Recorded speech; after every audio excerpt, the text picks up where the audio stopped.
bienvenidos a todos a este encuentro, a este inicio del ciclo Nosotros en la época en nosotros.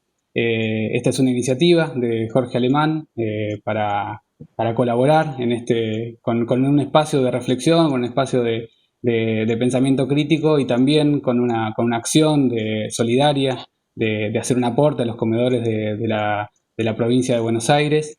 Esta organización, este ciclo se organiza junto a muchas otras organizaciones que han participado, pero particularmente estuvimos en la organización y digamos, llevando a cabo las inscripciones la Facultad de Periodismo. Mi nombre es Pablo Bilic, yo soy el vicedecano de la Facultad de Periodismo de la Universidad Nacional de La Plata, y TECME, Territorios Clínicos de la Memoria, una asociación civil presidida por Fabiana Rousseau, que también nos acompaña en este espacio, con quien tomamos la iniciativa y la posta de esta invitación de Jorge y comenzamos a desandar este camino de construir este gran encuentro para reflexionar sobre la época, que es la invitación que nos hace Jorge. Hoy contamos con la presencia de Julieta Calmels, funcionaria del Ministerio de Salud, provincia de Buenos Aires, con Andrés Larroque, ministro de Desarrollo de la Comunidad de la provincia de Buenos Aires también. Por supuesto con Jorge Alemán, que va a ser el conferencista de este encuentro, con Paula Biglieri, también docente, investigadora y profesora titular de la Cátedra Libre Ernesto Laclau. Y bueno, también estamos esperando ir logrando la conexión de Nicolás Kreplak, Sí, viceministro de Salud ya de la está. provincia, que está Perdón, en... Pablo, me dicen que ella está, así que no sé si tenés que autorizarlo porque ya Ah, perfecto, está. ya lo busco y lo sumo. Sí, Eh, así ya lo podemos unir. Bueno, así que acá estamos, bienvenidos, muchas gracias, eso, lo que queremos decir es eso, muchas gracias tanto a Jorge por la iniciativa y a todas las voluntades y bueno, y por supuesto también a los compañeros y las compañeras que están haciendo soporte, que están participando de este espacio. Así que bueno, bienvenidos, comienza el ciclo, la verdad es que estamos muy emocionados, muy tensos también por esta cosa de que cualquier cosa que puede salir mal o caerse y demás, pero viene saliendo todo muy bien. Tenemos 916 personas conectadas en este momento, así que Fabi, si querés, vamos dando inicio. Bueno, bueno, efectivamente, muchísimas gracias. Buenas tardes a todas y a todos. Nosotros queremos agradecer también muy especialmente a las compañeras que formaron el grupo que hizo posible que se sostuviera todo este trabajo de un mes y medio. Mariana Burgos, Eugenia Bustamante, Patricia Salvetti y Julia Barba. Y también a Paula Robles y a Carlos Carpintero, porque fue una sucesión, digamos, de personas que se fueron sumando a esta iniciativa que le impulsó Jorge Alemán con su idea, y a partir de ahí recogieron, ¿no? El guante muchos compañeros, incluso compañeras desconocidas, gente que nos fuimos cruzando en el camino y que se sumaron a esta iniciativa, y estamos realmente muy conmocionados por eso. El eje que planteó Jorge en este sentido fue el de donar como un acto político, no donar de cualquier modo, ¿no? Un acto político en el sentido también de dar a otro lo que no se tiene y de inscribir, en todo caso, la solidaridad en ese acto político, en un proyecto común. Y también, por supuesto, a través de pensar la realidad solidariamente. Esto nos parece que son algunos de los significantes que introdujo Jorge y que hemos en ese sentido decidido asumirlo colectivamente. Eh, para dar inicio a este acto, digamos, con el cual vamos a comenzar, queremos dar también, escuchar la palabra a los funcionarios que tan maravillosamente sostuvieron, adhirieron, colaboraron, difundieron esta actividad. Queríamos hacer una conmemoración porque hoy es 16 de septiembre.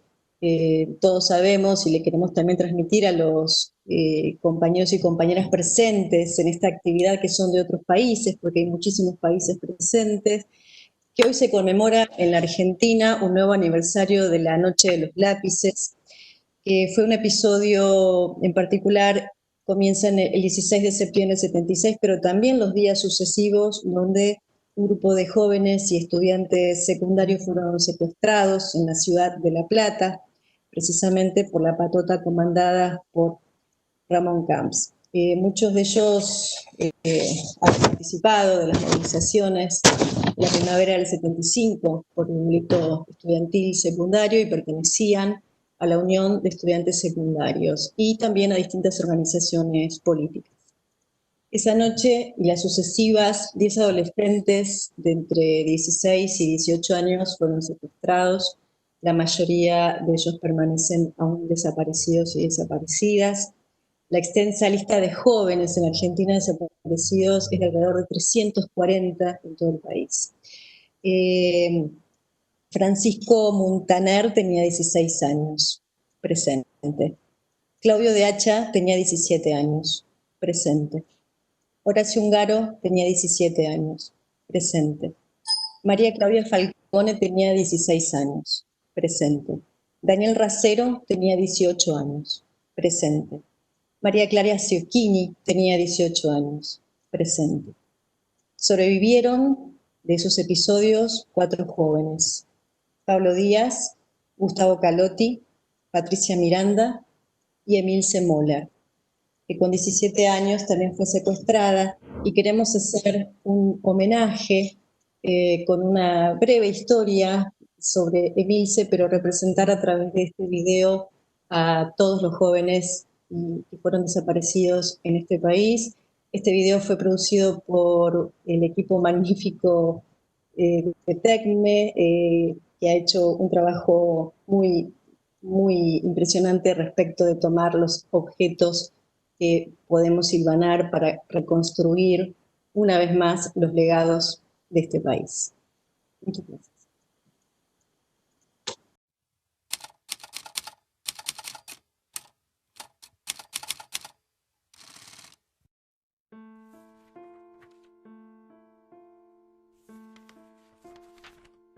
Agarren a la de Bellas Artes. Fueron esas palabras que signaron esa noche, esa vida, mi vida.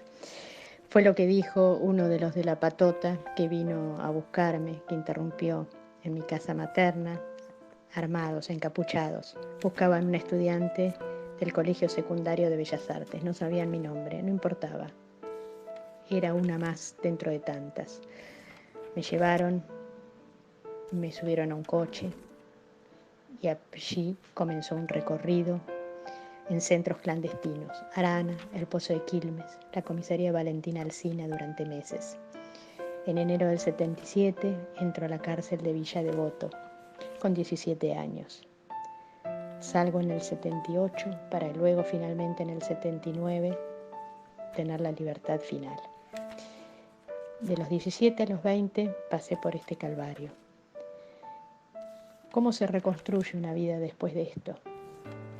Los caminos son diversos, los lazos se entrecruzan. Tenemos que pensar en el presente, en el futuro, sin olvidar el pasado. Y esos 3 ejes fueron los que se entrecruzaron en mi vida. De la misma manera que 3 palabras: memoria, verdad y justicia, que nunca abandoné. No siempre con la misma intensidad, no siempre en forma lineal, no siempre se dieron los caminos así, prolijos, simples, para adelante. Eran un ida y vuelta, son un ida y vuelta que seguimos construyendo. Pasado, presente, futuro, memoria, verdad, justicia. En eso estamos, en eso construí mi vida. No me arrepiento de la construcción que hice y de los logros colectivos. Fueron muchos, faltan seguramente, pero logramos muchas cosas. Sobre todo, dejar plasmada esta historia que me pasó, que nos pasó como sociedad a las futuras generaciones, para que lo sepan. Simplemente eso, nada más y nada menos. Gracias.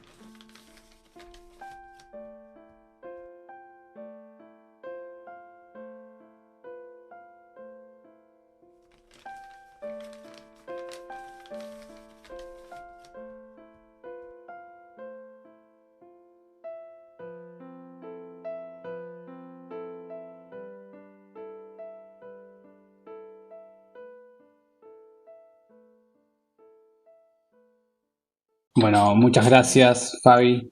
Realmente súper importante también hacer este homenaje, esta conmemoración.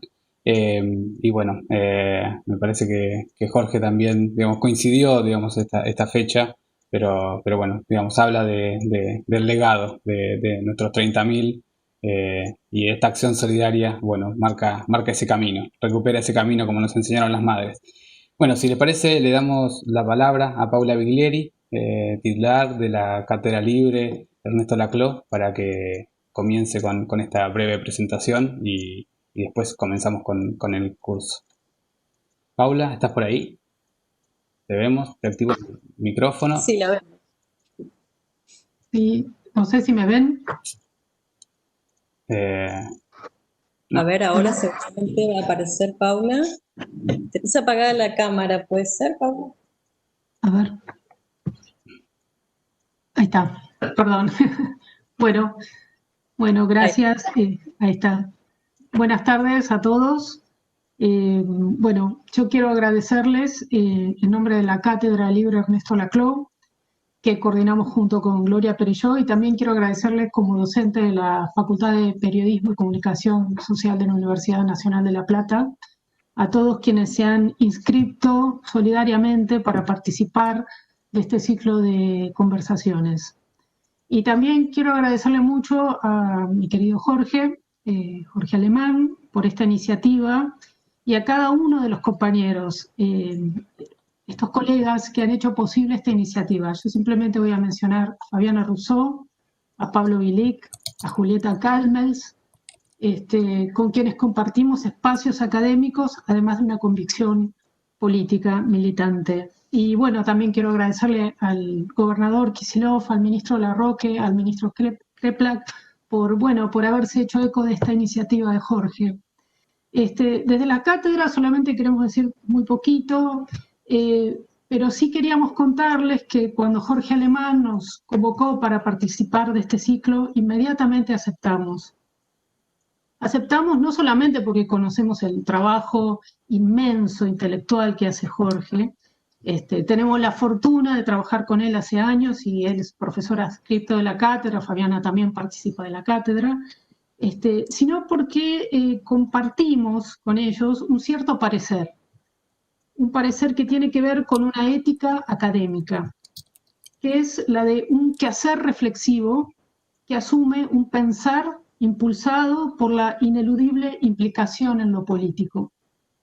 Es decir, consideramos que ejercer un tratamiento riguroso de un tema, de un texto, ahora como nos propone Jorge, de una época, supone al mismo tiempo asumir el estatus político de la intervención que se está llevando adelante. Pensarnos en la época, y la época en nosotros entonces es un acto que es posible solamente hacer con otros. No es una empresa solipsista, para nada, es imposible que sea así, no es ese tipo de pensamiento que se satisface en su propia reflexión. No, acá Jorge nos está proponiendo pensar con otros, que en términos de práctica política se traduce en una actividad colectiva como esta, un pensar implicado, un pensar situado en este campo de lo social que está atravesado por antagonismo, como sabemos, y este pensar con otros que desde la práctica académica supone ajustarse a la rigurosidad, justamente la rigurosidad académica, a tratar de lograr cierta consistencia, de manera tal de tratar de trazar caminos, o quizá, bueno, no ser tan pretencioso, sino apenas poner algunos mojones en un momento donde las certezas parecen estar colapsando, ¿no? Y este pensar también, y esto lo quiero remarcar, esta práctica del pensar así entendida supone reconocernos en esta tradición irreverente que es el pensamiento crítico latinoamericano, en el cual nos reconocemos, y quienes hayan transitado por las universidades públicas de Latinoamérica saben muy bien de esta tradición crítica, que se enraiza en esta concepción muy peculiar, muy singular que tenemos acá de pensar a la academia absolutamente imbricada en el campo popular. Para nosotros que nos formamos en las universidades públicas, sabemos que la universidad pública es un espacio donde se puede asumir el compromiso de una ética militante, donde están aunados los legados democráticos, los legados populares, con el trabajo académico riguroso. Entonces, nomás estas palabras, y para terminar simplemente quería leer unas frases de un querido colega que tomo como propias, un colega que se llama Oliver Marhart, es austríaco, quien afirma que la intervención reflexiva, que bueno, que es lo que justamente Jorge nos está proponiendo en este ciclo, es aquella práctica colectiva, organizada, estratégica, contenciosa y partisana del pensar por el cual la política real se pliega en la teoría. Entonces, simplemente con esto, muchísimas gracias a todos y gracias por esta convocatoria, Jorge. Muchísimas gracias, Paula. Bueno, muchas gracias por todo ese cariño que también ahí está enlazado con el compromiso. Le pedimos a Nicolás Kreplak, viceministro de Salud de la provincia de Buenos Aires, si nos puede hacer algún saludo, hacer algunos comentarios. Nicolás, bueno, es viceministro de Salud y al mismo tiempo también forma parte de Soberanía Sanitaria, otro lugar desde el cual viene batallando fuertemente por la salud pública. Así que no sé si Nicolás estás por ahí. Buenas, ¿qué tal, Pablo? Jorge, compañeros, compañeras, a todos, buenas tardes. Y bueno, primero muchas gracias por la invitación. Por supuesto que, bueno, Juli también, Juli Calmels, todo el equipo, muchas gracias por la invitación, es un lujo, un gusto.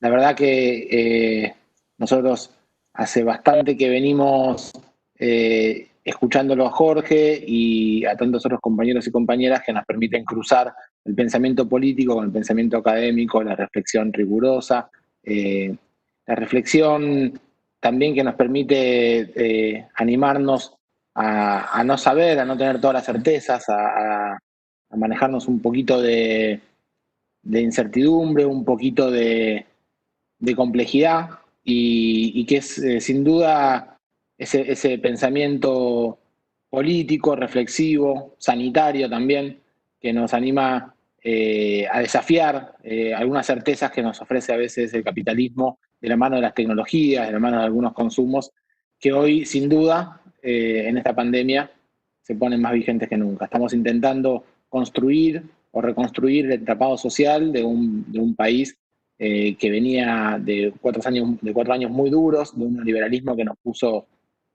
en la mayoría de los aspectos económicos y sociales, pero también simbólicos, también de los lazos sociales, culturales, individuales y colectivos, que los había puesto en una situación de gran crisis, y a eso se le suma esta epidemia. Así que hay que reconstruir este país, la perspectiva, el futuro, el deseo de que todos juntos tengamos un futuro mejor al mismo tiempo que luchamos contra una enfermedad tan injusta y tan cruel. Pero bueno, por suerte tenemos compañeros y compañeras, por supuesto uno siempre tiene que citar a Cristina porque sin ella sería imposible, pero bueno, también a Axel y a tantos compañeros, el Cuervo y tantos otros que tenemos acá presentes que dan mucho trabajo, que hacen mucho trabajo y que siempre escuchamos a Jorge Alemán, porque lo leemos, lo escuchamos, y también en los años difíciles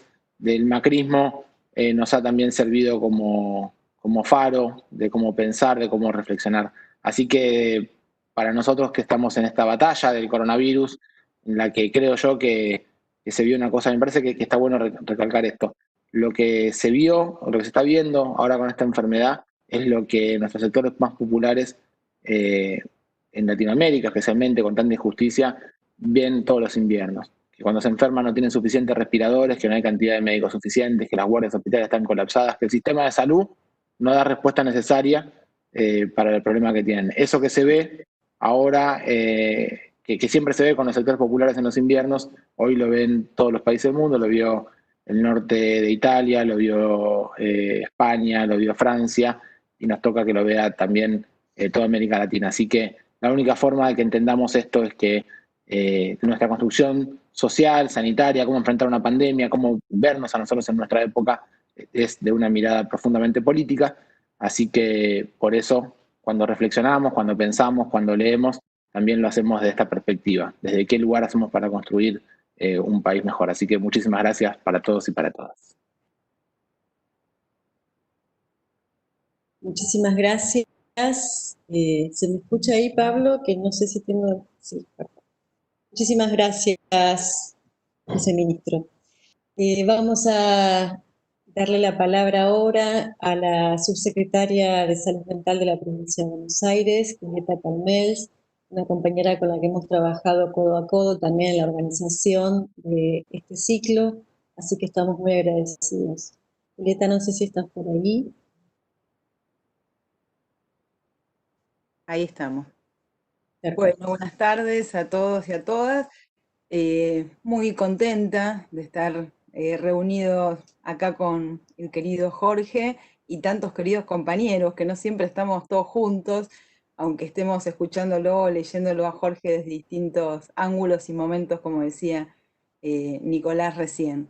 En un momento mundial que ya venía muy complejo, ¿no? En una época que venía muy compleja, y es muy compleja a nivel mundial, donde, bueno, Argentina pareciera ser una rara excepción nuevamente, para bien, digo, en la medida en que se ha podido reconducir los gobiernos populares, por lo menos en nuestro país, en este contexto tan complejo mundial, y entre medio ocurre este desastre de la pandemia, ¿no?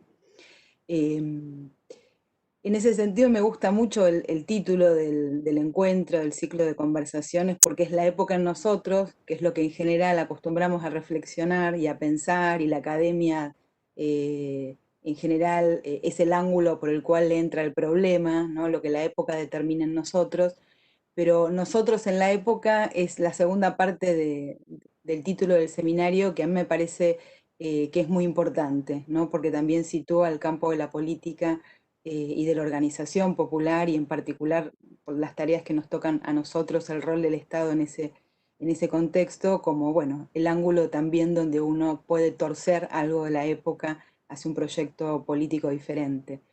Y me parece que, bueno, que el título del seminario también sintetiza mucho la posición que Jorge tiene para pensar los problemas, ¿no? En esto que Paula Biglieri mencionaba hace un rato, de, bueno, un pensamiento intelectual, crítico, riguroso, pero capaz de involucrarse y tocar las fibras de la política desde lo conceptual, desde el pensamiento, pero también de intervenciones como estas, ¿no? Que hacen aportes a la vez concretos a algo del sufrimiento y del malestar con el que, bueno, el pueblo argentino está después de estos últimos 4 años, y ni que hablar en el marco de la pandemia. Así que, bueno, en ese sentido me parece que el título es bueno, condensa dos ángulos muy interesantes para trabajar este tema, y bueno, que Jorge lo pueda hacer y en este punto nos articule con un espacio de reflexión que también hace un aporte a nuestra provincia de Buenos Aires, me parece que es un gran momento este que se inaugura hoy. Y bueno, a la vez para nosotros que estamos trabajando dentro del Ministerio de Salud en este trabajo titánico que es enfrentar una pandemia y, como decía Nicolás, a la vez poner de pie un sistema sanitario, no solamente para, digamos, abordar el sufrimiento físico y biológico, sino también para construir un sistema sanitario que pueda mirar de manera más integral la vida humana y que pueda atender también otros aspectos que no hacen solamente al sufrimiento del cuerpo, del que nosotros desde la Subsecretaría de Salud Mental venimos también trabajando mucho para poder integrar esos otros aspectos del dolor y del sufrimiento humano en este momento, y así lo seguiremos haciendo también post pandemia. En ese sentido, también la presencia de Jorge para nosotros y en el marco del trabajo de la provincia es un gran compañero que es muy orientador para pensar los temas de la salud mental en un país que tiene una tradición muy profunda y muy hermosa, donde la salud mental y particularmente el psicoanálisis supo involucrarse en sus contextos históricos y supo hacer aportes que no se reducen a la contención emocional o que no se reducen meramente a la técnica, y que ha podido involucrarse, bueno, en la recuperación de una mirada sobre el ser humano y el sujeto que abre hacia otros campos de libertad. Y en ese sentido, Jorge, bueno, representa lo mejor de esa tradición del psicoanálisis, y a la vez, bueno, no solo una tradición, sino que abre aguas para volver a situar al psicoanálisis en un desafío de la época por delante, y bueno, para muchos de nosotros y seguro para gran parte de los que aquí están, es un gran compañero que nos ayuda a pensar y nos anima también a comprometernos de manera rigurosa con el trabajo intelectual y sanitario. Así que bueno, gracias a todos, muchas gracias.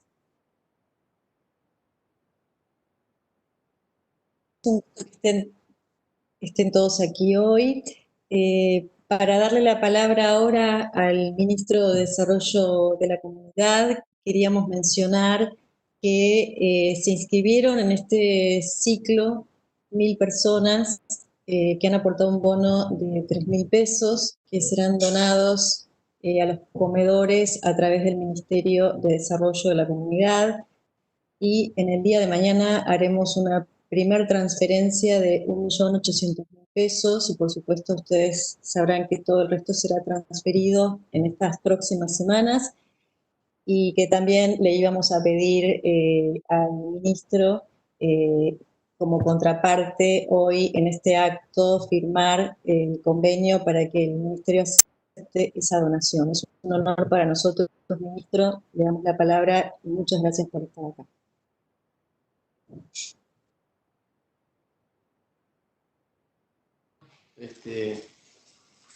Ahí no sé si se ve, procedo a la firma en esta forma remota. Bueno, ya está firmado. Desde ya, bueno, muy agradecido. Me da mucho pudor hablar en este ámbito, no es lo mío, pero vamos a hacer el intento. Ya agradecerle a Jorge, a Juli, que fue un poco el nexo. Para mí esto tiene un tremendo valor, por supuesto desde ya material, porque es una ayuda que nos viene muy bien. Es un tiempo muy complejo, muy difícil. Si algo le pasa al Estado provincial es la carencia y la falta de recursos. Quedó eso muy en evidencia la semana pasada y comenzamos a revertir ese estado de postergación. Y particularmente este ministerio siempre en las gestiones, por lo menos en la gestión anterior, había sido un lugar muy, muy olvidado.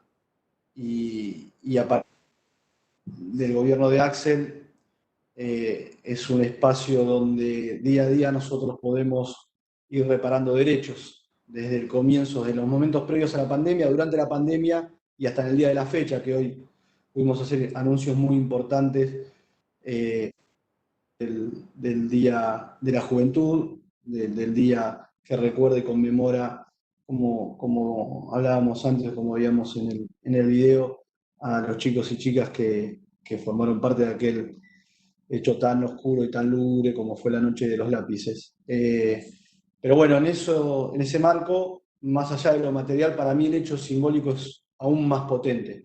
Yo creo que alguien como Jorge, que está en un punto tan alto del pensamiento y de la reflexión a nivel mundial, se acuerde de este ministerio, se acuerde de los comedores, porque además quizás, si bien el ministerio hoy se llama de Desarrollo de la Comunidad, porque Axel y Fernanda en su momento decidieron cambiar la denominación para que esta área no sea vista solamente como aquel lugar donde se reparte, donde históricamente se repartía mercadería o alimentos, finalmente es lo que más trasciende nuestra actividad. Entonces, quizás no es el área que más barniz le puede aportar a alguien como Jorge o a este espacio. Sin embargo, me parece que ha sido una decisión muy valiente de él plantearlo de esa manera, también un poco provocadora, ¿no? Porque es conectar el punto más alto de la reflexión con la acción territorial más concreta, que es poder llevar un plato de comida a quien lo necesita. Entonces, en ese sentido, para nosotros es un honor, es recontra gratificante. Y si me permiten una pequeña reflexión vinculada a lo que es la reunión, el encuentro, yo creo que este tiempo de pandemia justamente nos ha dado tiempo para reflexionar. Y creo que eso ha sido un gran problema para la humanidad. Más allá de todos los flagelos que trae la pandemia, que trae el virus en sí, las complicaciones colaterales, yo lo que observo y lo que veo es que uno de los grandes problemas para la humanidad es tener tiempo para repensarse y para poder reflexionar acerca del sentido de la vida.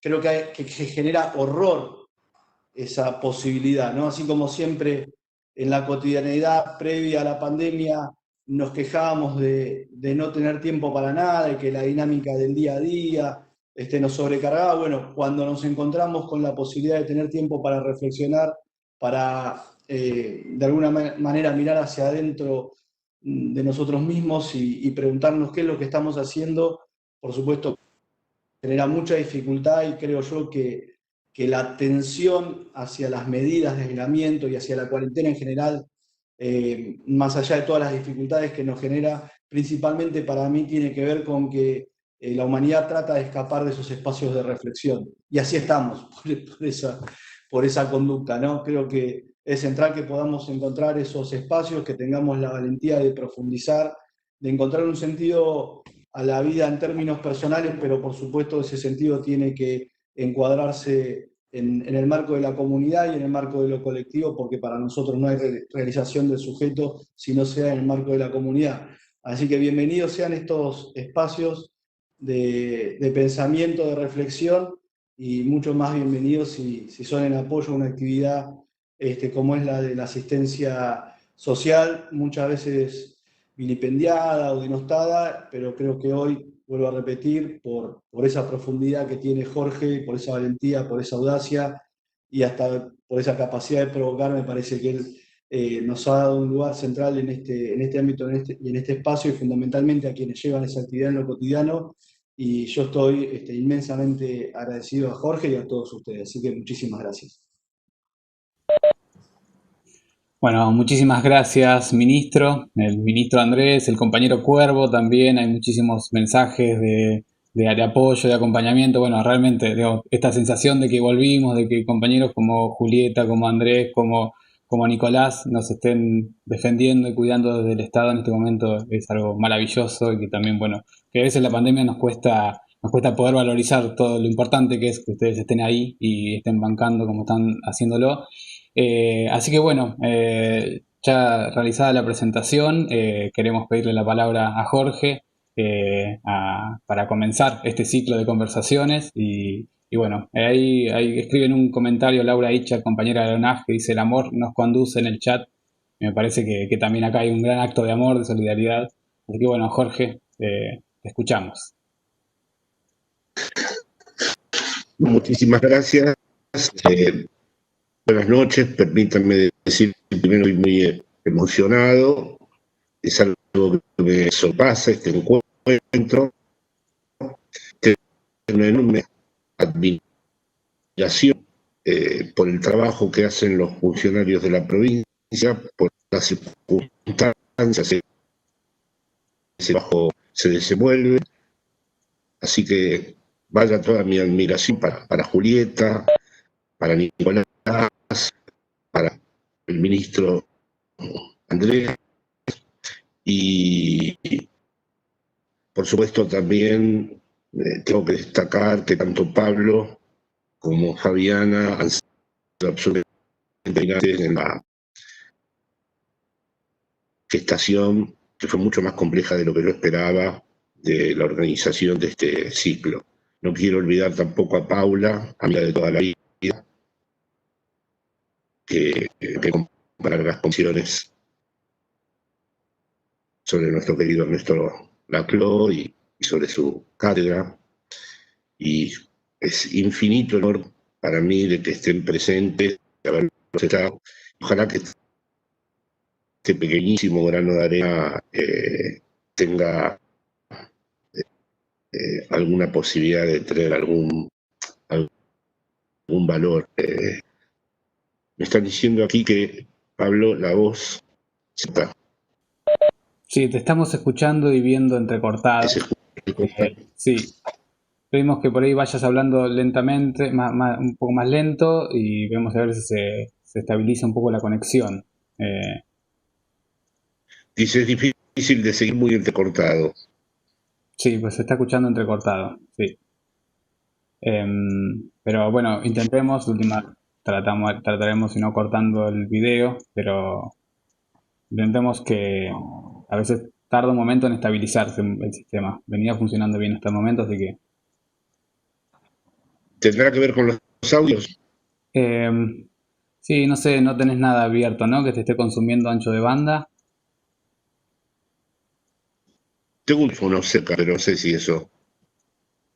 No, deberíamos, sí, digamos, todo lo que puedas tener desconectado, que te pueda quitar ancho de banda, conectarlo. ¿Se sigue escuchando mal? Sí, sí. Pero bueno, si querés, a ver, tratemos de retomar, a ver si se estabiliza, porque a veces lleva un momento. Claro, como yo no puedo dejar de leer, es bastante capturado por el C, y encima leo que no escuchan, esto me Bien. perturba porque pienso que es tan grande el esfuerzo de ustedes que quiero que todo salga bien, ¿no? No, tomémonos el tiempito que va a arrancar. Una opción que también nos plantean es que por ahí le pedimos a los panelistas que apaguen sus videos, a ver si eso nos ayuda a ganar conectividad y también, bueno, eso también los liberamos. Por supuesto vamos a tener grabada toda la intervención y se la vamos a poder acercar posteriormente. Si te parece, probemos ahí, creo que se está viendo mejor, o es mi expectativa y mis ganas, pero bueno, también corto mi video. O por lo menos los micrófonos, no sé si los micrófonos... Ahí te escuchamos perfecto. ¿Ahora se escucha bien? Sí, perfecto. Bueno, muy bien. Evidentemente la época en nosotros y nosotros en la época se propone desentrañar una implicación, porque como ustedes han advertido en las intervenciones, la época no es un exterior a nosotros, no la podemos objetivar como un exterior, nosotros estamos a la vez incluidos en esa época y dilucidar la manera en que pertenecemos a una época es verdaderamente una tarea dificilísima porque nunca somos contemporáneos de nosotros mismos. Con esto quiero decir que, tal como lo formulé en mi libro Pandemonium, referido a lo que sucedía, estamos en un momento de comprender y no en un tiempo de concluir. Y que lo que vamos a establecer aquí en estas reuniones que vamos a tener son las conjeturas que necesitamos ir construyendo y espero que en el diálogo con ustedes, porque quiero agradecer infinitamente a todos los que se inscribieron a este curso y otorgaron confianza, podamos ir construyendo qué es lo que nos ocurre, qué es lo que nos pasa, qué es lo que podemos vislumbrar, qué es lo que podemos entender de esta especie de circularidad extraña. Digo circularidad extraña porque de entrada podríamos formular distintas cosas como punto de partida. Por un lado, el discurso capitalista, esta es la expresión que tomo prestada de Lacan y de la que he sacado muchas variaciones, se caracteriza por estar, digamos, todo el tiempo generando un movimiento circular que ya fue descrito en cierta forma previamente por Marx, en donde el motor del capitalismo es su reproducción ilimitada. Es una reproducción que no tiene límites y que conecta todos los lugares y en donde es imposible efectuar un corte. En cierta forma, pero no podemos más que establecer una analogía, no se pueden homologar las dos cosas. La pandemia también es un virus que viene desde la historia más arcaica de este planeta y también por ahora se expande de manera ilimitada. Esto simplemente establece una analogía entre el capitalismo y la potencialidad del virus en su expansión. A su vez, en el virus se presenta un absoluto, que es la vida queriendo matar a la vida. Es un absoluto en el sentido en que no hay antecedentes históricos en donde verdaderamente hayamos asistido a este espectáculo donde la propia vida, algo que viene de lo más arcaico de la historia de la humanidad, haya entrado en el antropoceno, que vendría a ser la figura actual antropológica, de esta manera en donde la vida mata a la vida. No es exactamente la pulsión de muerte de Freud, porque la pulsión de muerte de Freud implica al sujeto, a no ser que consideremos una de las vertientes interpretativas de la pulsión de muerte de Freud, que fue el retorno a la vida orgánica. Así que de tal manera que si queremos empezar a, de algún modo, perfilar para nosotros cómo es la época en la que esta pandemia realiza su despliegue mortífero, tenemos que decir que esa época es la del neoliberalismo. Y hablar un poco de lo que entendemos por neoliberalismo. Hay muchos autores que se han referido a este tema. Yo voy a hoy limitarme a señalar algunos de los rasgos que considero relevantes en mi desarrollo y que en los distintos encuentros podemos dilucidar juntos. El primero que le puso un acento en el estudio del neoliberalismo desde una perspectiva que puede ser interesante para nosotros fue Foucault en el nacimiento de la biopolítica. A él le debemos lo que podríamos decir que fue una respuesta a los problemas que ya tenía el capitalismo en los años 70 para legitimar ser como tal, digamos. El capitalismo tenía graves problemas para legitimar cómo era su representación política y el neoliberalismo vino exactamente a ese lugar. Pablo, me están diciendo que no se ve la imagen, no sé si eso es importante o no. Nosotros te estamos viendo, puede que sea Vale. alguna persona que tenga un hecho particular, pero si no son muchos al mismo tiempo que te lo plantean, pueden ser cuestiones aisladas. Muy bien, vamos así relajadamente y lo decimos.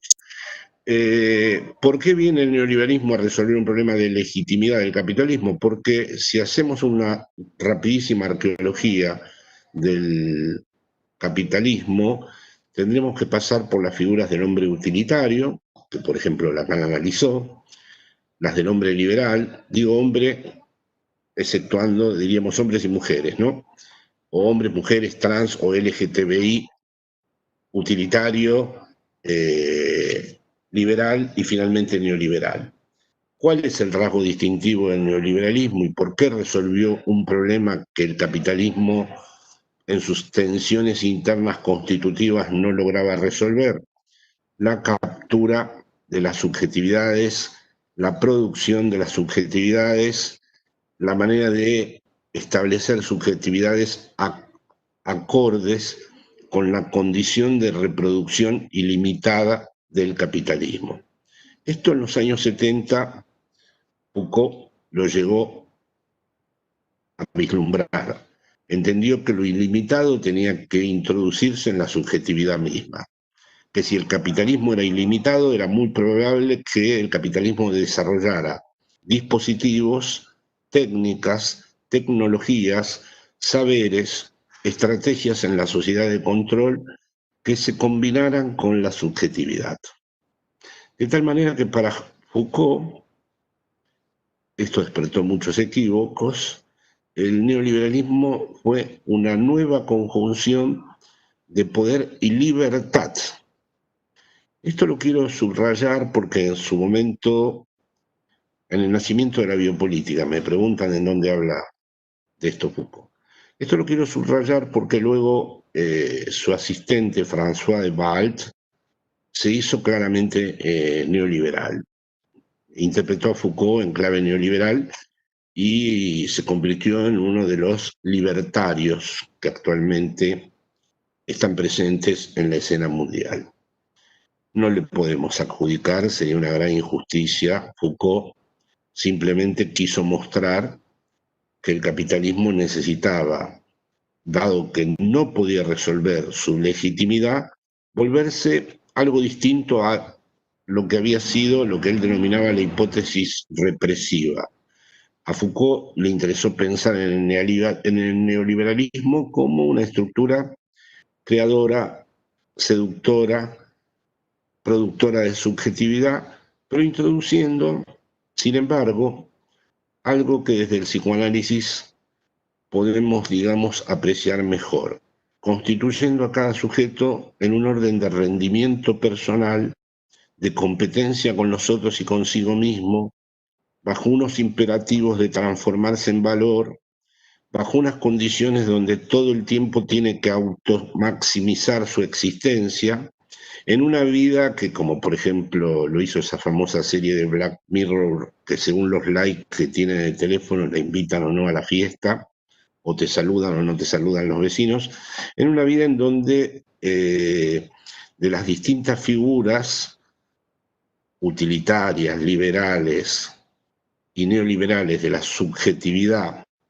capitalista, la subjetividad neoliberal se caracteriza fundamentalmente por estar todo el tiempo tratando de aumentar su valor, generar la competencia pertinente para que ese valor sea permanentemente aumentado y, por lo tanto, introducir una existencia, acá vamos un poquito más lejos que Foucault, que esté más allá del principio de placer, una existencia que podríamos caracterizar, me van a permitir un término lacaniano, pero ya después lo podemos explicar, vinculada al plus de gozar. Esta expresión, Lacan, la tomó de la plusvalía famosa de Marx en el seminario de un otro al otro y entendió que en ese mismo movimiento que describía Marx de renuncia del trabajo y recuperación del excedente por parte del capitalista,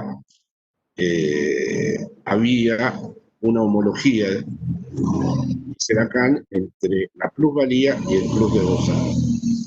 Y podríamos decir que ese es uno de los secretos del neoliberalismo, es decir, existencias que se entregan a un rendimiento. La figura que escoge Foucault para describir esto es el empresario de sí. Eso no quiere decir tener una empresa, eso quiere decir ser como una empresa.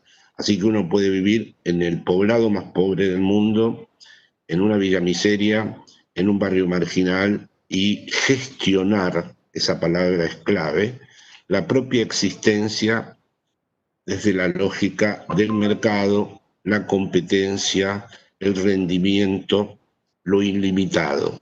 Es decir, una instancia que está por ilimitado, entendemos acá, algo que siempre nos está por desbordar, algo que está más allá de la homeostasis, algo que está más allá del principio de placer.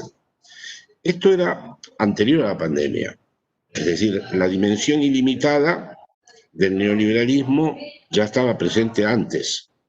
Esa dimensión ilimitada fue la que profundizó las desigualdades, la que generó un neoliberalismo punitivo que a Foucault se le escapó, la que hizo que Foucault no pensara el problema de la democracia. Sobre esto tengo que decir algo que es muy interesante, ¿no? Fueron las mujeres posteriores a Foucault, como Nancy Fraser, Wendy Brown y Judith Butler, que en cambio retornaron al problema de la democracia y al problema del pueblo. Digamos que en Foucault ese problema, pero no se lo podemos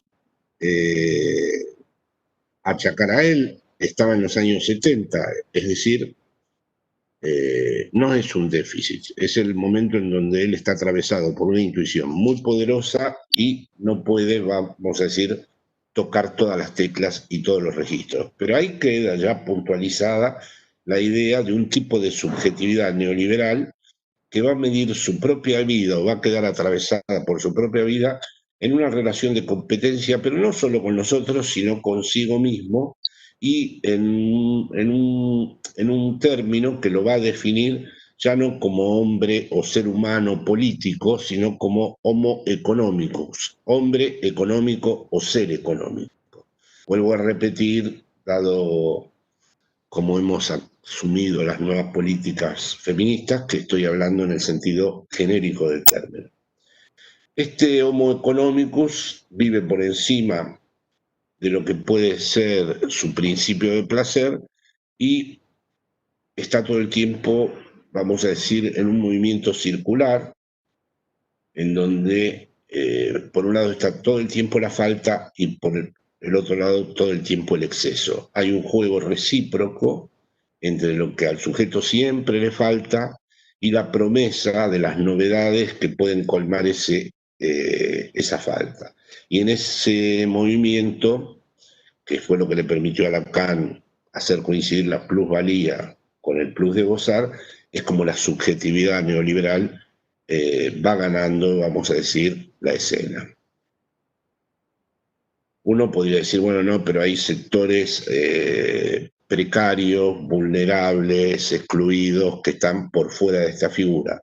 Relativamente, porque como he dicho muchas veces, también en las villas, en los poblados, hay marcas falsas, tráfico de drogas, venta de distintos tipos de artículos. Es decir, la idea de gestión, la idea de emprendedor de sí mismo, la idea de concebir a la propia existencia fuera de toda vinculación histórica, de un modo desdemocratizado, de un modo despolitizado, es uno de los hallazgos más importantes, no absolutos, del neoliberalismo.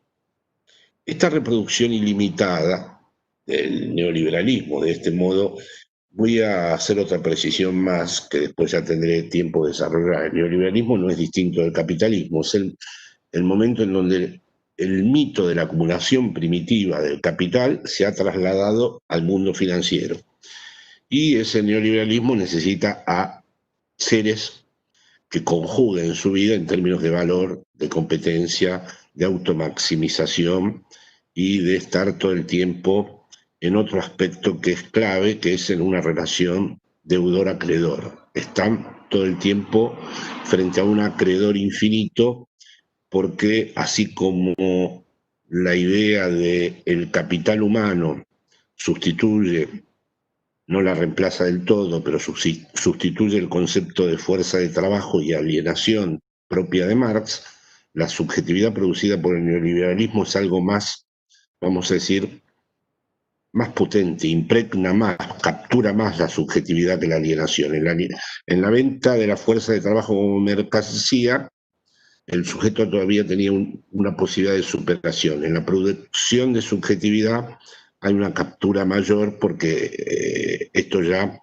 toma todos los confines de su vida íntima, de su vida amorosa, de su relación con el modo de gozar, de su relación con los otros y de su relación con sí mismo. Bueno, estas propiedades que Foucault le asignó a la subjetividad neoliberal dejaron aparte otras que muchos que han vuelto sobre las lecturas de Foucault insisten en ello, ¿no? Foucault pensaba en una sociedad en donde ya la cárcel no era necesaria porque iba a estar afuera de los muros, y finalmente el neoliberalismo ha inaugurado una nueva etapa de la prisión carcelaria, una nueva etapa de campos, vamos a decir, de prisioneros, de refugiados, de inmigrantes, de criminalización de los sectores precarios.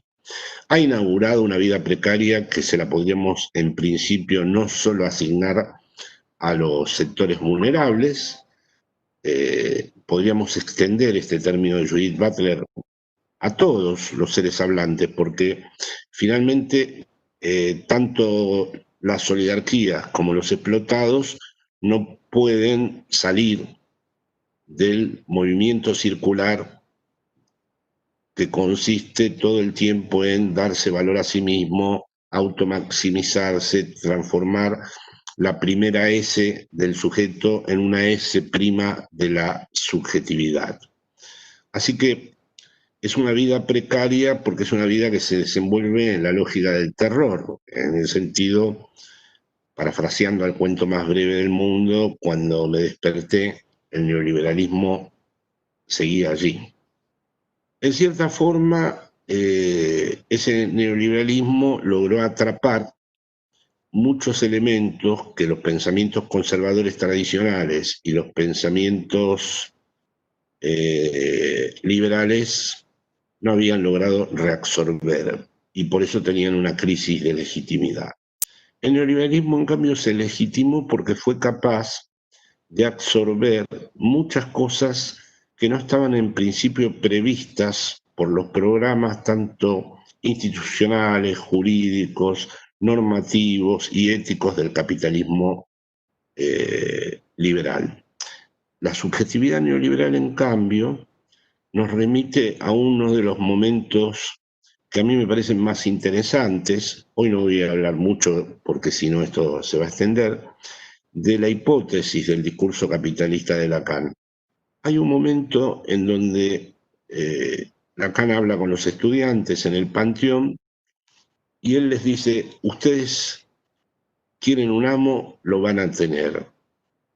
He meditado mucho en esa frase, pensando siempre en Lacan como en un conservador, pero en un conservador subversivo, tal vez, esa es mi caracterización, y sí me he dado cuenta que esa frase preanunciaba lo que después Lacan iba a construir como su discurso capitalista. El discurso capitalista, no tenemos que entrar en ello, es una construcción de letras, de álgebras, en donde precisamente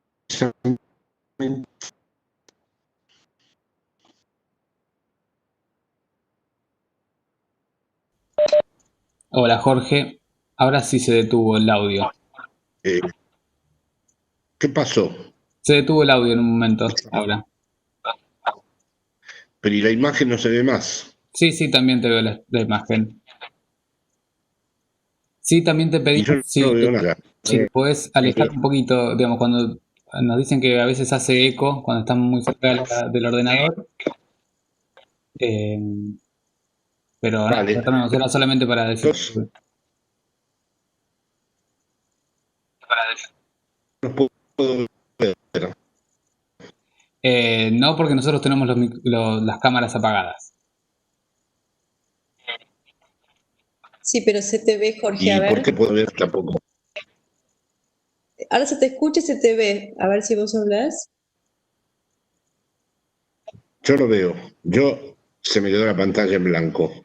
Serán los misterios del discurso capitalista, pero se me Pero quedó en blanco.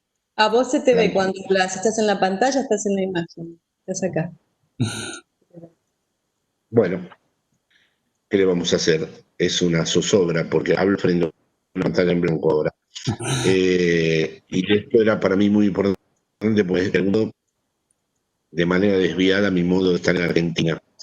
Estaba hablando de que este discurso capitalista tiene un momento, vamos a decir, de anticipación en ese momento del diálogo con los estudiantes, cuando Lacan le dice: ustedes quieren un amo, lo van a tener. He meditado en esta frase de conservador subversivo, y en efecto, si tuviéramos que describir el nuevo espíritu del capitalismo inyectado en el neoliberalismo, podemos decir que muchas de las consignas del 68, esto le molestaría a muchos intelectuales europeos, seamos realistas, pidamos lo imposible, la imaginación al poder, las playas abajo de las baldosas, fueron las consignas libertarias, entre comillas, de las cuales el neoliberalismo se apropió. Quieren libertad, quieren gozar, como dice Lacan en un momento, se ha perdido la vergüenza y todo el mundo los ve a gozar. Quieren que la imaginación esté en el poder, bien. Ya vendrá el amo que se los va a dar. ¿Cuál fue el amo que se los dio? El mercado. La imaginación al poder, la avidez de novedades, la creatividad, la libertad, todo a condición de que pase siempre por el mercado. Y no solo a condición de que pase siempre por el mercado, que no volvamos a saber muy bien qué son esas cosas cuando no están fuera del mercado. Así que en cierta forma, esa elaboración del discurso capitalista Parece que hay una génesis de la subjetividad capitalista que pasa por el utilitarismo, el liberalismo, y culmina en la subjetividad neoliberal. Para mí, la construcción desde la que leo la subjetividad neoliberal es el discurso capitalista de Jacques Lacan. Bien cierto, a veces además me validan las nociones heideggerianas para pensar esto. Pero siempre he dado vueltas a ese instante en donde los estudiantes están protestando y he dado vueltas a por qué en los movimientos de los intelectuales emancipatorios europeos nunca cuenta mucho el Estado, entendiendo que Lacan de lo que estaba hablando, de ese amo que estaban demandando, era precisamente no el amo tradicional, no el amo de los discursos históricos que encuadraba la realidad, que organizaba las tradiciones, que establecía mitologías, que producía referencias históricas, sino el del presente absoluto del neoliberalismo, que ahora se incorporaba en su espíritu. Estoy pensando en Max Weber, así como la ética protestante para Weber fue el nacimiento del capitalismo, podríamos decir que en mayo del 68 fue la renovación del capitalismo en el neoliberalismo. No es casual que uno de los momentos más importantes del neoliberalismo haya estado a partir de un pensamiento que se llama Hayek, que visitó a Pinochet en plena dictadura y que, como ustedes sabrán, es una suerte de anarcocapitalista que estableció una secuencia que fue capaz de poner en la misma serie a Hitler con Keynes. Siguiendo en esta constelación, debo decir que los autores que han ganado la contienda en lo que hace a la dominación y no en lo que hace a nuestra capacidad crítica y reflexiva, los autores del enemigo, podríamos decir, son Hayek y su famosa libertad, que consiste en hacer pasar íntegramente todo lo que es libre por el mercado. Popper, que puso a la ciencia como núcleo último del sentido y como en el lugar de examen de todas las demás disciplinas.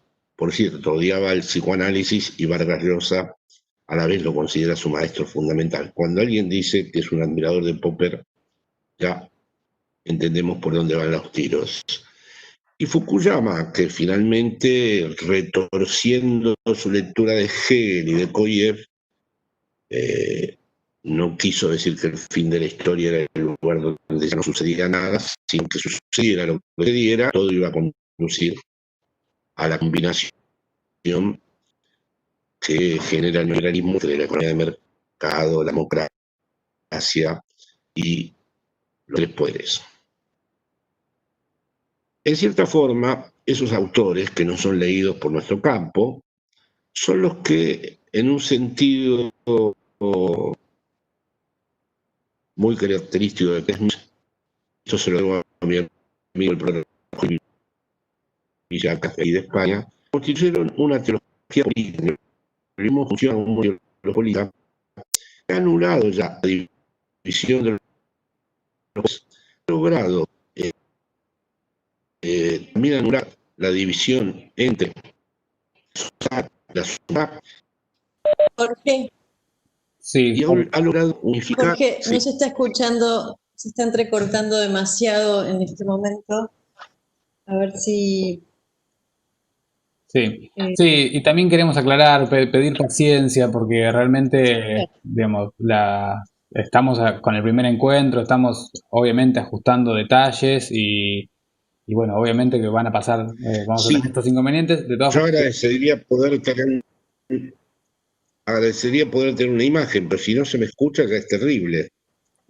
sí, digamos, son momentos, digamos, tenemos momentos donde se escucha bien y momentos donde se entrecorta, entonces por eso nosotros intervenimos para evitar que vos sigas desarrollando, pero sí les pedimos también paciencia entre, bueno, Sí. hasta que se vaya resolviendo.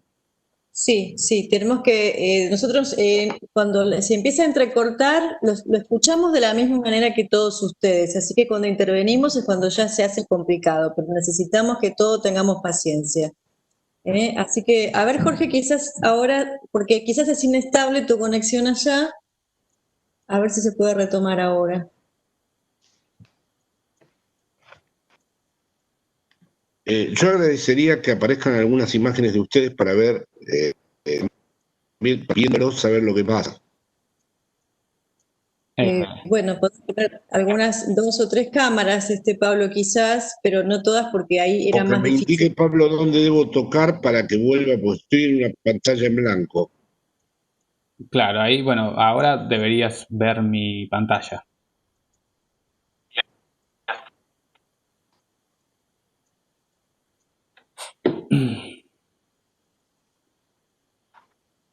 Hola. ¿Ustedes me ven? Sí. Sí, ¿Vos perfecto. lo ves a Pablo, Jorge? No veo. Porque creo que quizás Jorge tocó algo en su pantalla. Nosotros te vemos a vos, Jorge, y a Pablo también. ¿Qué tengo que tocar, Pablo? ¿Vista moderna? Eh, ¿Asistir a un evento? no, quédate en este evento. Está. Cuando Sí. desplegás ahí, tenés que elegir la del medio, vista de video del orador activo y miniatura, porque el tema es que tu cámara no te la muestra para evitar que pierdas conectividad. Bueno, pero es terrible porque tampoco se me está escuchando. ¿La gente me está escuchando o no? Sí, Ahora sí. sí, Jorge. Ahora se te escucha y se te ve perfecto. A lo mejor puede quedar Pablo, así lo tenés de referencia, pero si vos no ves nada en tu pantalla, quizás... Bueno, yo voy a seguir hablando, voy a Sí, seguir hablando un rato más. Sí, perfecto. hasta el momento todo lo que planteaste se escuchó, digamos, hubo algunos momentos de Sí. entrecortado, pero cuando eso se planteó nosotros te cortamos, así que tranquilo que... Es que es muy desagradable escuchar entrecortado. Sí, sí, sí. Pero ahora la gente está diciendo que se te escucha bien, además te dicen que sos un genio, te dicen muchas cosas Bueno, lindas, así no, que por favor, evidentemente no. se ha Bueno, escuchado. volvemos. Estaba hablando de los pensadores del campo del enemigo, de Popper, de Hayek y de Fukuyama, y en ese sentido podríamos decir que son como 3 aristas del neoliberalismo que dieron cuenta de cómo se iba a mundializar este nuevo orden de la subjetividad capitalista que se iba a caracterizar por intervenir en grado extremo sobre la subjetividad.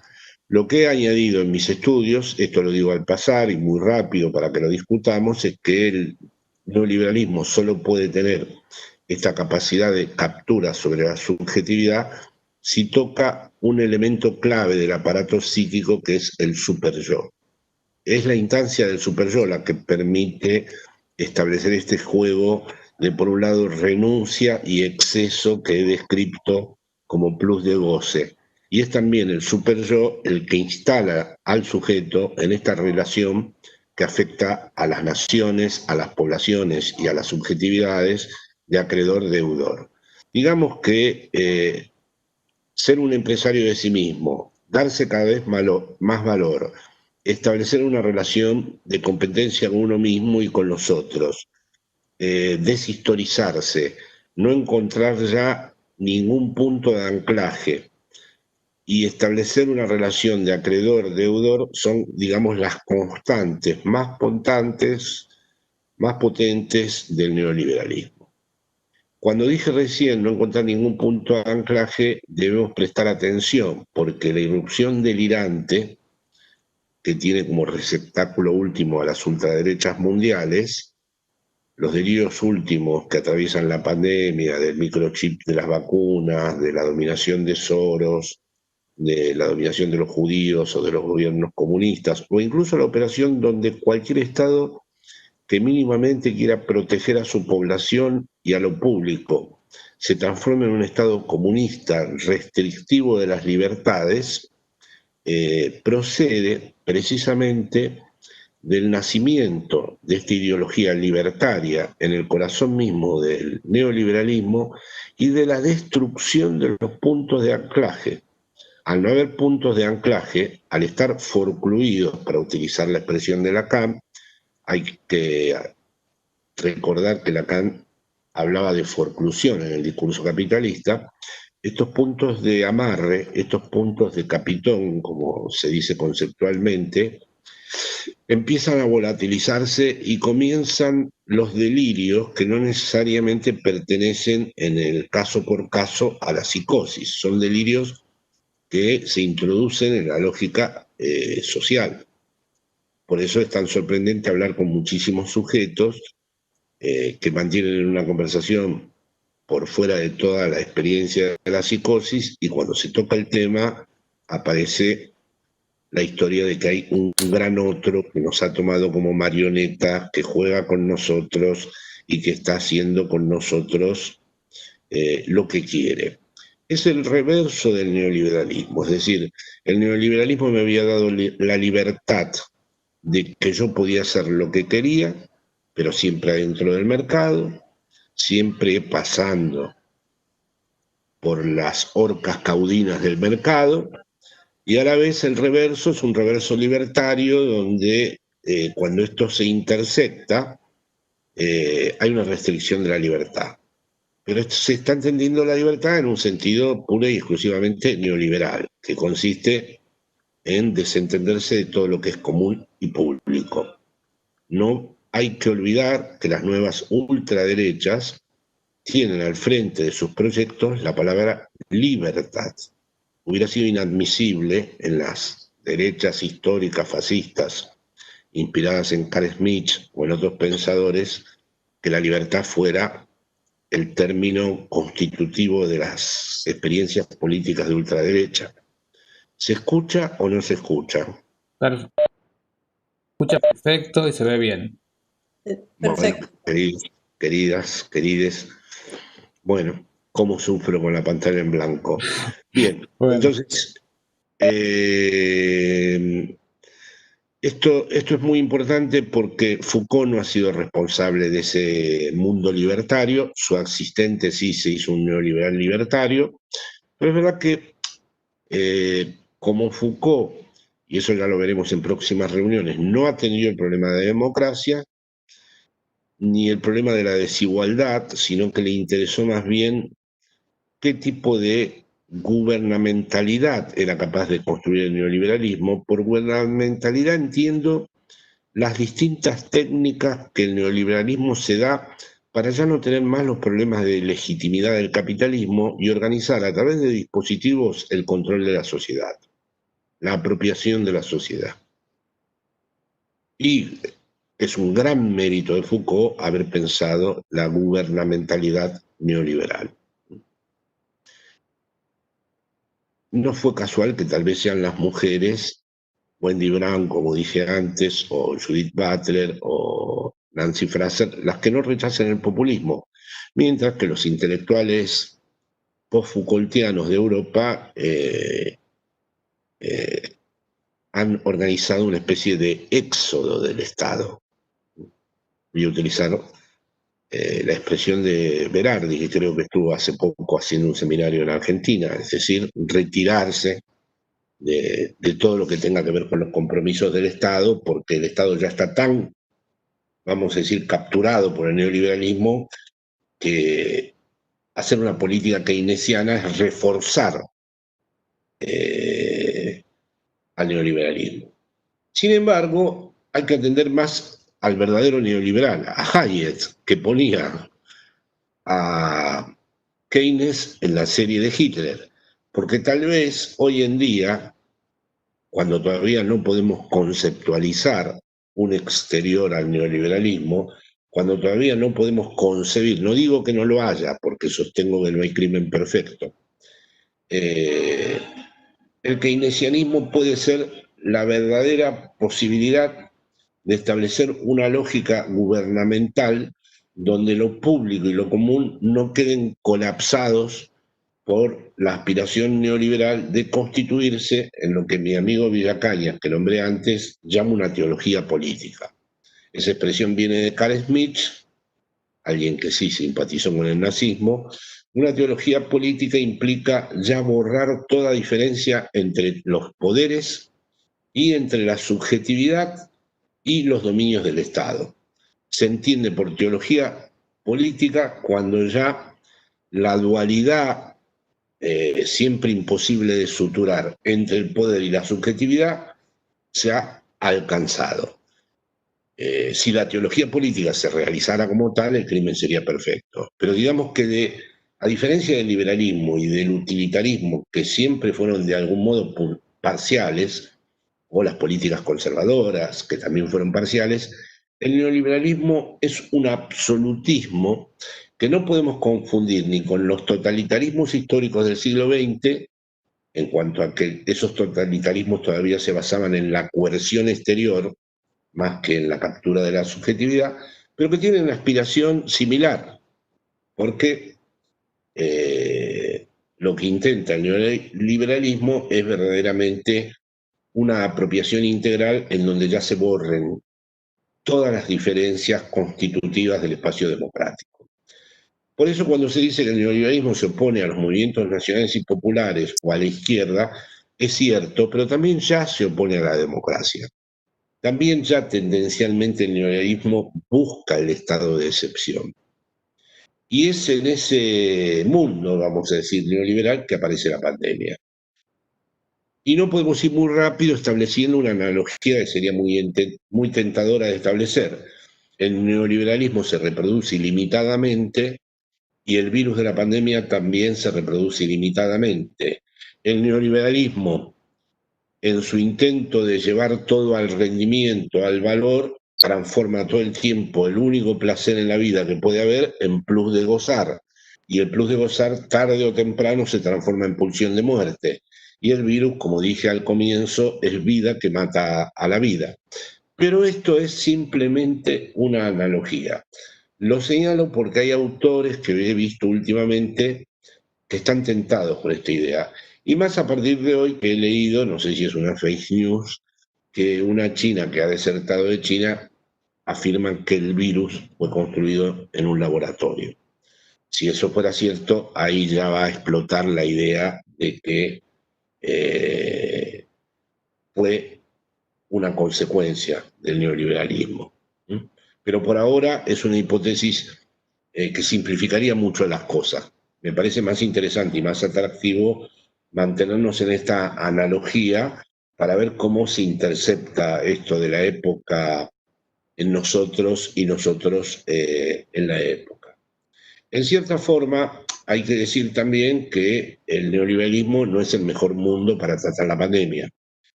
El neoliberalismo no sabe qué hacer con la muerte.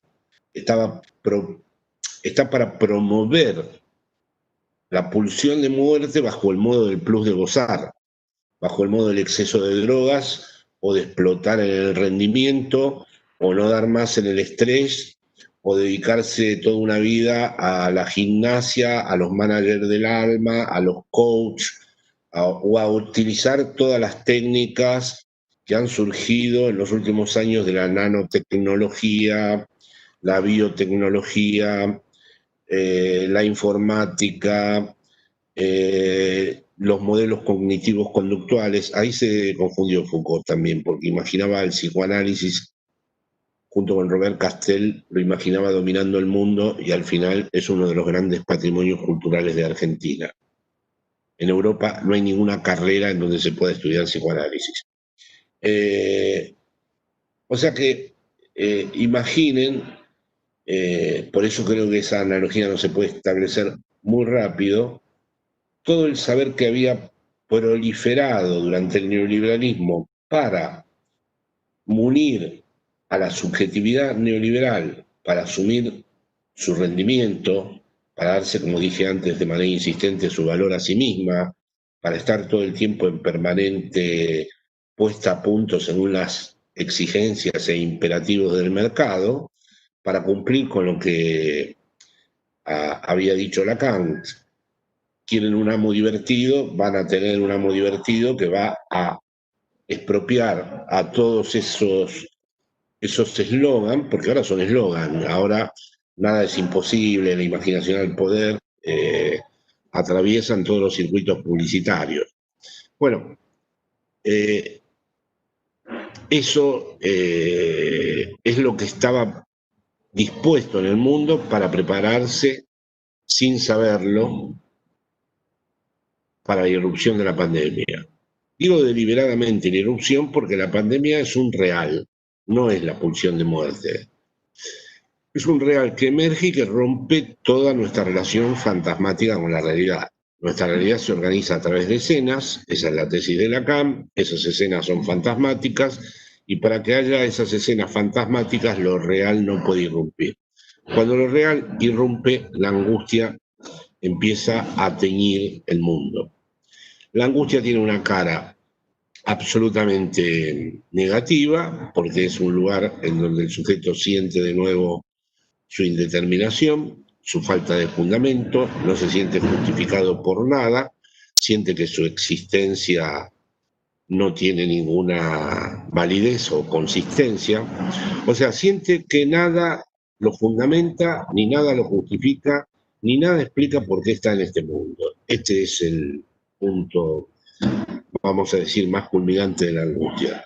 Pero a la vez también en la angustia es donde surge el instante de la decisión, es también el momento de la resolución, es el momento del proyecto. Entonces, ahí, como dije al comienzo de mi intervención, se abre por ahora nuestro momento de comprender y no de concluir, porque tenemos que ver si esta angustia que ha producido esta pandemia, nos queda por ver todavía mucho tramo, nos queda ahora sí que el ruido viene de la calle porque es la madrugada y están levantando la basura. Nos queda por ver mucho acerca de cuál va a ser su trayecto. Cuando yo era niño, veía muchas películas de catástrofes, y cuando ya la catástrofe iba a exterminar al planeta, aparecían los Estados Unidos, como decía antes, como el salvador del planeta. De tal modo que los Estados Unidos representaban a la totalidad de la humanidad. Es decir, la humanidad se salvaba a ella misma, pero con la mediación de una particularidad. Ahí había una trampa, porque nos hacían creer que era una salvación universal, pero esa salvación estaba unilateralizada, como siempre, como en todas las películas que habrán visto ustedes, por los Estados Unidos. Hoy en día es más difícil hacer esa película, porque los Estados Unidos han quedado también, dentro de su desarrollo neoliberal y dentro de su dominación neoliberal mundial, golpeados por la pandemia de una manera bastante importante. Así que también, ese es otro de los temas que vamos a discutir más adelante, estamos frente a la irrupción de una crisis civilizatoria, podríamos decir. Una crisis civilizatoria en el sentido en que el orden geopolítico, no sabemos qué va a pasar con el neoliberalismo. El neoliberalismo sabe administrar la pulsión de muerte, pero no la vida que mata a la vida. Ahí hay una diferencia que quiero hacer valer. Y a la vez, geopolíticamente, se van a tal vez mover algunas cosas del lugar, porque el único país, como lo digo en mi libro Pandemonium, que está demostrando una cierta eficacia con respecto al control de la pandemia, es un país en donde hay una sociedad disciplinaria que todavía funciona de una manera muy reglamentada, como es en el caso de China, que ha conjugado la burocracia del antiguo comunismo con una aceleración capitalista inigualable, con un punto de desarrollo de estabilidad social, aunque sea dentro de un orden autoritario. Es decir, que China está por primera vez en condiciones de disputarle la dominación estadounidense. Jorge, perdón, China sí. también es neoliberal. Jorge, Sí. mira, entre los ruidos intensos que vienen de la calle y recién se entrecortó un poquito, quizás si pudieras retomar un par de frases para atrás porque se hizo difícil escuchar lo último. Bueno, pasó el camión de la basura y es así. Sí. Estados Unidos el camión de la basura, fue así. Escuchó todo el mundo. Pero bueno, Estaba siempre. ahora retomo, ¿sabes? Porque se entrecorta de repente y después retoma. Quizás, no sé, un par de frases hacia atrás y pueda retomar. Si ustedes quieren, pasamos, porque esto me pone un poco inquieto. Si ustedes quieren, pasamos a las preguntas y tal vez las preguntas permitan ordenar lo dicho hasta ahora. Bien. Bueno, las preguntas, bueno, viste, fueron ocurriendo ahí en el chat. No sé si, Fabi, vos tenés algunas anotadas. Yo fui haciendo algunas capturas. Había una pregunta sobre qué texto de Hayek podés buscar para encontrar la línea Hitler-Keynes, preguntaba Lautaro. Sí, y yo tenía una pregunta que rescaté respecto de cómo sería una resistencia a ese super yo desfocado. Cómo acallar un poco esa voz de la exigencia de goce, pero quizás, si te sirve, Jorge, ¿te parece interesante retomar esta pregunta? Las dos preguntas son importantes. Bueno, la de Hayek está en todos los libros. Es un clásico de Hayek comparar al keynesianismo como restricción de la libertad totalitaria. El origen de esos economistas que hay en Argentina delirantes que hablan están en ese autor, los que actualmente son autodenominados libertarios. ¿Son libertarios en qué sentido? No en el sentido de las comunas anarquistas españolas de la guerra civil, sino en el sentido de dejarle hacer al mercado todo. Con una diferencia sádica. Mientras que los liberales pensaban que el mercado se autorregulaba solo, por la mano invisible de Adam Smith, ellos sí saben que no se va a regular. Así que en estos libertarios hay escondido un darwinismo social, es decir, la idea de suprimir a una gran parte de la población. En cierta forma, por eso se los podría llamar neoliberales neofascistas, y sin embargo con la palabra libertad por delante. En cuanto a la pregunta que ha hecho Fabiana, evidentemente es una pregunta muy seria, muy importante, y es la que nos exigiría a la hora de pensar un proyecto emancipatorio, ya no solo pensarlo colectivamente, sino en el trabajo con uno mismo. Yo no digo que el único trabajo posible con uno mismo sea el psicoanálisis, pero tiene que haber un trabajo posible que diferencie el deber de las órdenes obscenas del superyo. O sea, el superyo solo ordena gozar, como lo dice Lacan en el Seminario 20 y como lo demostró el neoliberalismo, que siempre pide más. El Fondo Monetario Internacional es el ejemplo consumado de una institución superyoica. Ha tenido frases absolutamente ejemplares. Una de las últimas que le escuché a la señora Lagarde, que el presidente decía que había que enamorarse de ella, el anterior, había un agujero en el techo, nadie lo quiso arreglar y ahora viene el invierno. Es decir, es una máquina de culpabilizar a las poblaciones. Es, por un lado, meterte dentro del circuito de la deuda y luego volverte un acreedor castigador.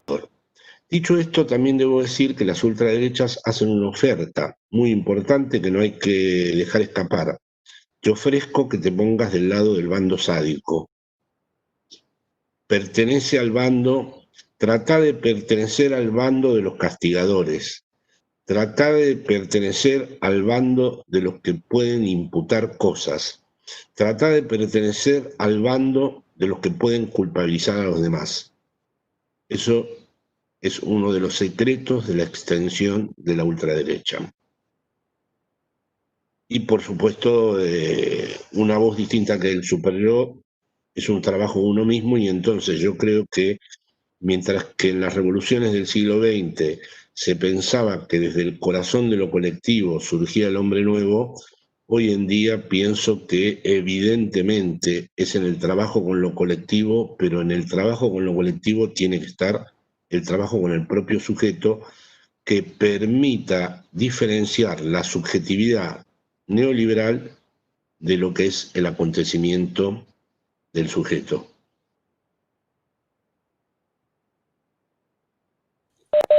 Perfecto, Jorge. Te estamos Yo escuchando quería bien y aclarar- viendo. Perdón, quería aclarar una cosita nada más, y es que esa pregunta la había realizado Lautaro Muñoz Arista. Muy bien. Pablo, ¿vos ibas a decir algo? No, solo que intervine porque no teníamos respuesta, entonces para confirmarle que estábamos escuchando y viendo bien. Gracias. Bueno, están llegando muchas preguntas ahora. Me consuela, porque veo la página en blanco, entonces la soledad es infinita. Hay mucha gente del otro lado. Sí, muchos comentarios. ¿Vos querés retomar alguna pregunta, Pablo, que tengas identificada? No tengo ninguna en particular identificada en este momento. Hay muchas, ya preguntaron también por la cuestión geopolítica. Felipe Govelo pregunta de La Plata, dice, justo lo que venías diciendo, está la posibilidad de que dispute China, pero al mismo tiempo Estados Unidos con Donald Trump como figura representante del neoliberalismo y las ultraderechas. ¿Cuál es el peligro en ese caso? ¿Cuáles son los peligros, me imagino? Bueno, es que lo que pasa es que es verdad que China ha logrado controlar la pandemia por su régimen disciplinario, a la vez tiene un salto tecnológico mejor formulado del de los Estados Unidos, pero no dispone de la moneda mundial, que es el dólar. Ahora Estados Unidos ya es un caos, pero sigue disponiendo de dos instrumentos de dominación claves, que son todo el aparato militar, el complejo financiero militar, digamos, y el dólar. Esto, hasta que no pueda ser sustituido el dólar por otra moneda, creo que tiene pocas posibilidades otro país de establecer una lógica de dominación como la que ha generado Estados Unidos. Lo que es cierto es que Estados Unidos ya no dispone de una cultura, porque la dominación, como decía Gramsci, no es solo coerción, también es construcción de sentido. Y Estados Unidos ya no construye sentido, salvo las series actuales, ¿no? En cambio, China no tiene una cultura que pueda construir sentido para Occidente. Se tendría que imponer. Con China, por eso mis amigos de izquierda a veces se hacen ilusiones con China. Con China tendría que aparecer más, por lo menos en principio, como hipótesis, la faz más coercitiva. Bien, muy bien. Pablo, Sí. ¿te parece? Porque yo acá veo un comentario que le hacen a Jorge que me gustaría leérselo completo. Es de Fabio Benavides, que dice, y si les parece, con esta intervención, además es una pregunta, podemos constituirla como la última, porque ya son las 9:45, entonces por ahí para mantenernos dentro del rango horario que habíamos establecido, quizás con esto podemos cerrar. Él dice, hola Jorge, felicitaciones por esta hermosa iniciativa del seminario. Me parece importante lo que está marcando además esta persona. Me conmovió el video de él, un gobernador convoca al seminario de un filósofo que a su vez es una solidaria destinada para ayudar a los más pobres, algo que nosotros además como equipo hemos resaltado mucho en esta presentación del vínculo este mes y medio con las personas que se inscribieron. La consulta dice, en línea con lo que planteaste al comienzo, hay una cosa que no logro comprender de fondo. Hay personas que buscan el camino de la solidaridad y el bien común de las mayorías. Pero existen otras que buscan la destrucción y el daño de los demás, en especial de los desposeídos, evidenciando en la historia el gobierno de Macri y en la actual pandemia a nivel mundial. Tal vez suena un poco ingenuo, pero no me entra en la razón. ¿Cómo es posible? ¿De dónde viene todo esto? Bueno, viene de que el neoliberalismo ha logrado alimentar como ninguna otra formación histórica las pulsiones narcisistas, que al final después derivan en la pulsión de muerte, en donde, digamos, los vínculos sociales se han erosionado y se ha deteriorado. Por eso el seminario de Lacan se llama de un otro con minúscula al otro, ¿no? Porque en el neoliberalismo podríamos decir que se ha construido una suerte de inmanencia del goce. Hoy pasaban varios vídeos aquí en España de montones de jóvenes reunidos a puerta cerrada en discotecas, sin mascarillas, sin barbijos, y en uno de los casos era incluso en una discoteca al lado de un geriátrico. Es decir, que no había la menor noción, no estaba ni siquiera registrado que tal vez con su acto fueran a ser responsables de la muerte de alguien. Eso verdaderamente en otra época lo hubiéramos considerado demencial. Y sin embargo, se va multiplicando. Es evidente que tiene que haber habido una formación histórica que ha trabajado la subjetividad de tal modo que ha logrado obtener esto, como cuando también vemos a sectores muy humildes defender la libertad frente al gobierno que los quiere proteger. Esa paradoja solo se puede explicar si definimos de nuevo el concepto de interés. Ahora los intereses ya no están ligados a la vitalidad o a la homeostasis. Están en un más allá del principio de placer y gobernados a veces por la identificación a un amo que no solo no busca su bien, sino que lo va a utilizar, en el peor sentido de la palabra, en una lógica sacrificial. Pero hay que saber que esto existe y que afecta a enormes sectores de la población. Por eso tampoco estamos seguros de que Trump no gane de nuevo las próximas elecciones. Cosa que hace, no sé, unas décadas atrás nos hubiera resultado impensable. Recién Rosa Goldman dice, lo que une es el odio. ¿Qué opinas de eso?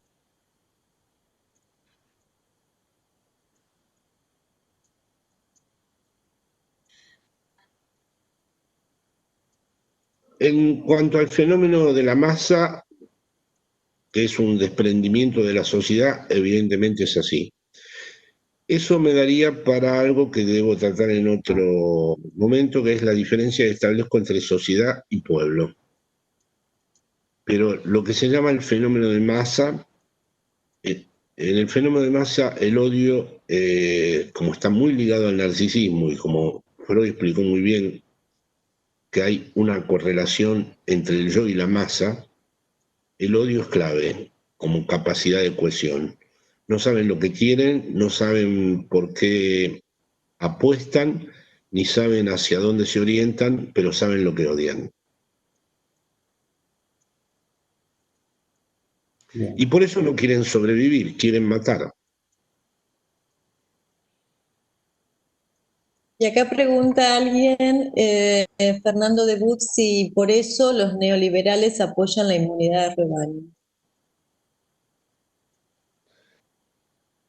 Fue tal la desmentida de los científicos con respecto a la inmunidad del rebaño, porque la consideraban un suicidio, que ahora directamente no la apoyan, pero sí coquetean todo el tiempo con que los efectos colaterales de la cuarentena se constituyen en restricciones de la libertad.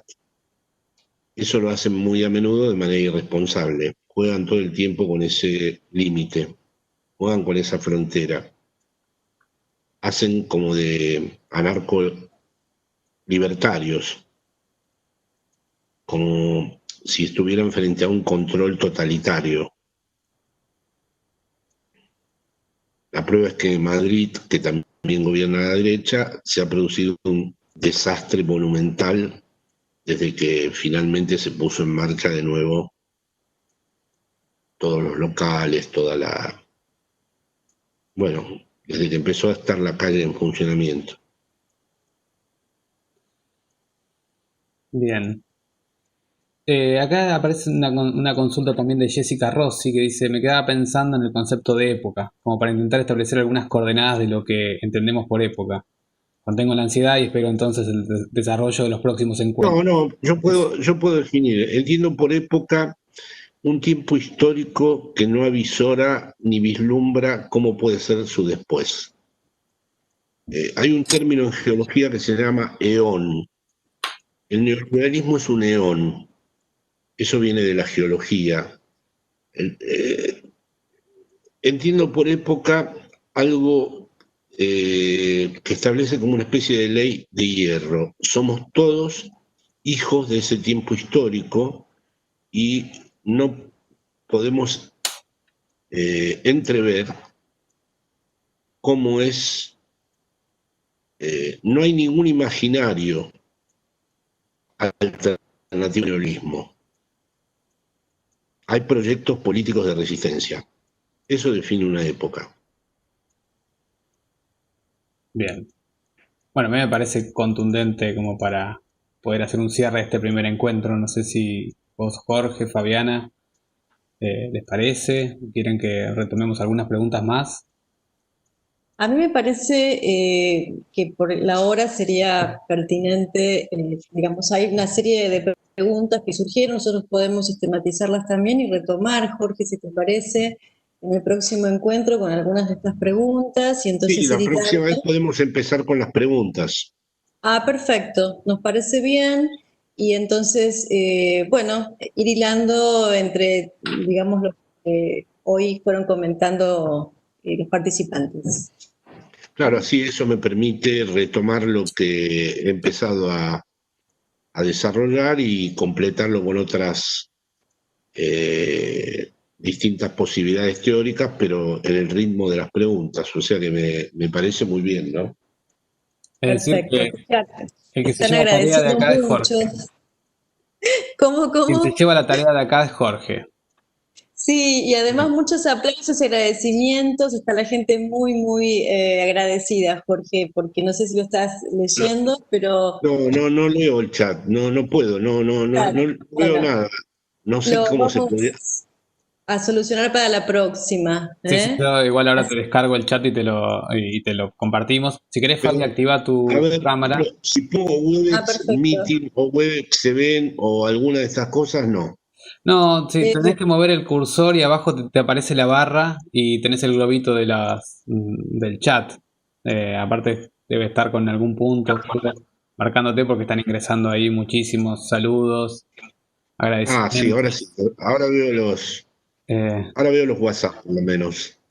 bueno, perfecto. Nos Bueno, gustaría a tener los esto que... participantes les decimos que se queden tranquilos, que le vamos a mandar a Jorge para que los lea a todos, ¿eh? Así él con tranquilidad puede leer todos sus agradecimientos y todos sus comentarios y quizás tomar de ahí para la próxima reanudar el encuentro, ¿eh?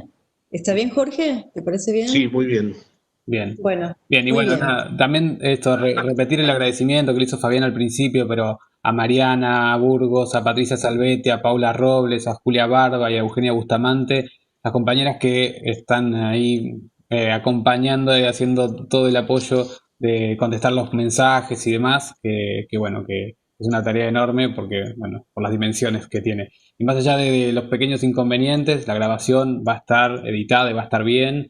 Y bueno, nada, esta es esta primera experiencia. Te agradecemos muchísimo, Jorge, por esta Y posibilidad. yo agradezco muchísimo a ustedes dos, a Fabiana y a vos, Pablo, y también a todos los que han venido. De verdad, quisiera darles un abrazo virtual desde aquí a todos, así me puedo sentir un poco alojado allá. Mira, ahí están Bueno, Julieta y Nicolás, que también estuvieron acá conectados y escuchándote, que imaginamos que tienen muchos problemas por resolver todo el tiempo. Así Uy, que, qué honor que hayan estado con todos los problemas y las cuestiones importantísimas que tienen entre manos. Para mí es un verdadero orgullo que hayan estado. bueno, bueno. eh, Entonces, damos por concluido el encuentro de hoy, muy agradecidos a todos y bueno, y seguimos, seguimos en este lazo que se ha construido entre personas de muchos lugares del mundo. Y bueno, muy emocionados todos. bueno, Muchísimas gracias. Es- Hasta la próxima. hasta la próxima. Hasta la otra.